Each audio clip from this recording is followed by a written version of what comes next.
বিসমিল্লাহির রহমানির রহিম। বেস স্টাডির জন্য তরফ থেকে সকলকে স্বাগতম। আজকে আমরা দেখব অনার্স অর্থনীতি বিষয়ের সাবজেক্টের রিভিউ, যে অর্থনীতি সাবজেক্ট পড়লে কী কী ক্ষেত্রে চাকরির ক্ষেত্রে কী কী সুবিধা পাওয়া যায়। তো নিচে এটা দেয়া হলো এক সাবজেক্ট হিসেবে কেমন। ইকোনমিক্সে আপনাকে গণিত, পরিসংখ্যান এবং তত্ত্বের সমন্বয় শিখতে হবে। এখানে যেমন ডিমান্ড সাপ্লাই বা মার্কেট অ্যানালাইসিসের থিওরি রয়েছে, তেমনই হচ্ছে গাণিতিক কিন্তু গণিতও রয়েছে। যারা গণিত ভালো পারো না তাদের জন্য ইকোনমিক্স নেওয়ার দরকার নেই, কেননা গণিত ইকোনমিক্স অনেক প্রচুর। ক্যারিয়ারের প্রধান ক্ষেত্রগুলো এখানে হচ্ছে ব্যাংকিং এবং ফিন্যান্সে, যেমন বাংলাদেশ ব্যাংক সহ যে কোনো সরকারি বেসরকারি ব্যাংকের ইকোনমিক্সে ব্যাকগ্রাউন্ড থাকলে একটা ভালো অগ্রাধিকার দেওয়া হয় ভাইভাতে ব্যাংকে চাকরিতে। তারপর বিসিএস সরকারি চাকরি, বিসিএস শিক্ষায় ইকোনমিক্স ব্যাকগ্রাউন্ডে ছাত্ররা ভালো করেন। তারপরে হচ্ছে Bangladesh civil service economics cadre রয়েছে, বর্তমানে প্রশাসন ক্যাডারের সাথে এটা আছে ইকোনমিক্স ক্যাডার।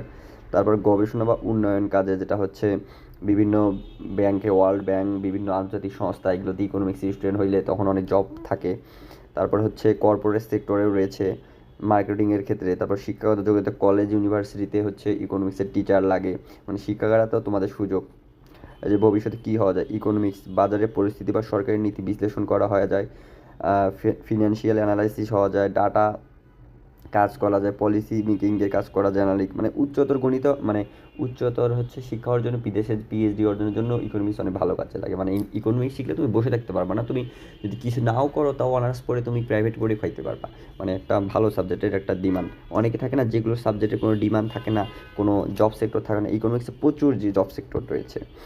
যে উচ্চতর শিক্ষা মাস্টার্স করতে পিএইচডি ইকোনমিক্সের সেরা সাবজেক্ট।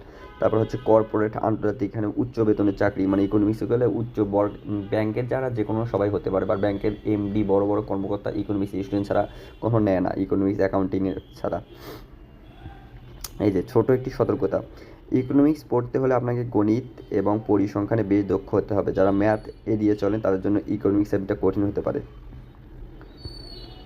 তো এটা হচ্ছে আজকে ইকোনমিক্স সাবজেক্টের রিভিউ। আগেই বলতে পারি যে যারা গণিত বিষয়ে ভালো পারো তারা ইকোনমিক্স নিতে পারো, যারা গণিত বিষয়ে ভালো বোঝো না তারা ইকোনমিক্স নিও না, কারণ এখানে প্রচুর গণিত আছে, প্রচুর ম্যাথ আছে, প্রচুর পরিসংখ্যান আছে, প্রচুর চিত্র আছে, চিত্রের উপর চিত্র। প্রথম বর্ষ, দ্বিতীয় বর্ষ, তৃতীয় বর্ষ শুধু চিত্রই থাকবে অনেক, প্রচুর। মাইক্রো ম্যাক্রোতে অনেক চিত্র।